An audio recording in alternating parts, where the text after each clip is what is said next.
Your dad is very happy. I know he's so proud looking down on you two today and thinking what a wonderful job Tracy has done with you and your grandparents and the rest of your family wrapping themselves around you.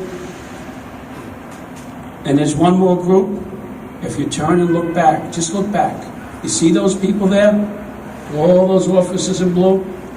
They're heroes. And they're your heroes. And they're your family.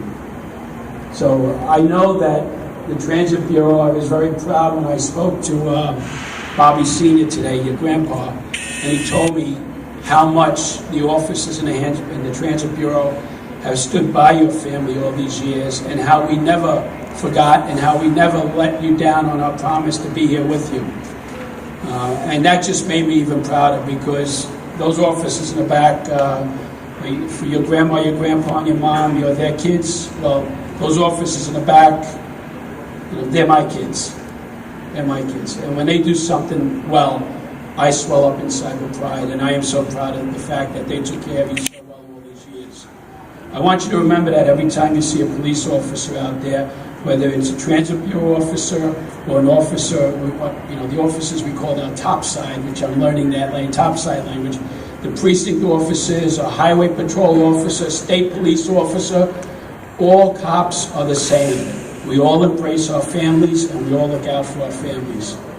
So I want you to know that every time you see a cop, that you're really looking at somebody who's somehow related to you and cares for you, and someone you can go to any time with any problem. That's what we're here for. We're here for you. A little about Bobby. He came on the Transit Police Department in 1993. The Transit Police Department used to be a separate department. It merged in 95. I'm sure our retirees still have some issue with that. He started off in District 4, went to 33, and made his home in District 34 in the year 2000. On 9/11/2001, Bobby did what he did best, and what cops do every single day. They put themselves into dangerous situations because they need our help.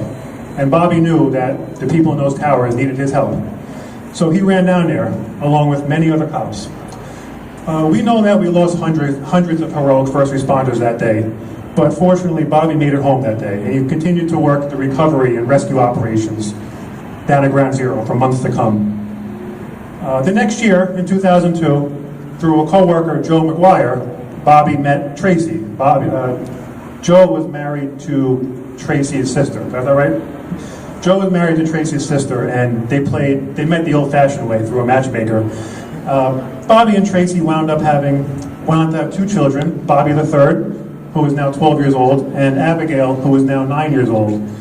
But Abigail was only 1 week old when Bobby left us. Bobby went on to have a successful career in District 34, and due to his hard work, he was eventually appointed to the anti-crime team. In my opinion, the anti-crime team is one of the toughest positions in any precinct, because you're hunting the worst of the worst. You're hunting the people who prey on our commuters and our population, the robbers, the people carrying weapons. And he was acknowledged for his hard work, and he did his job every day, despite the long hours, despite the weird hours, and his efforts in the anti-crime team have no doubt helped us today, where we have one of the safest transit systems in the country and have historic crime lows. But tragically, Bobby's work at the 9/11 site, got to him. He contracted cancer as a direct result of his work there. After a long, hard-fought battle, Bobby left us at the age of 45 on May 12, 2009, exactly 9 years ago. I thank you for what Bobby did for my family. What he did for my family is allowed my children to believe what they believe, say what they will, worship where they like, because people like Bobby were willing to protect that right. That's what makes him a hero. Yes, he's a hero how he died, and he always will be. But more important, he's a hero from how he lived. God bless each and every one of you. He was always my hero. I've always looked up to him. But I think he would be absolutely blown away to see all of you and the respect that you have showed him. I mean, you guys have a coin for him. It's just unbelievable. And the plaque will look that we'll be seeing, he would just be blown away. And I want him to know that he loves you. And Bobby, I love you. I miss you so much every day. Okay, and I know you're watching down. I know you are. I know you're here. Okay, and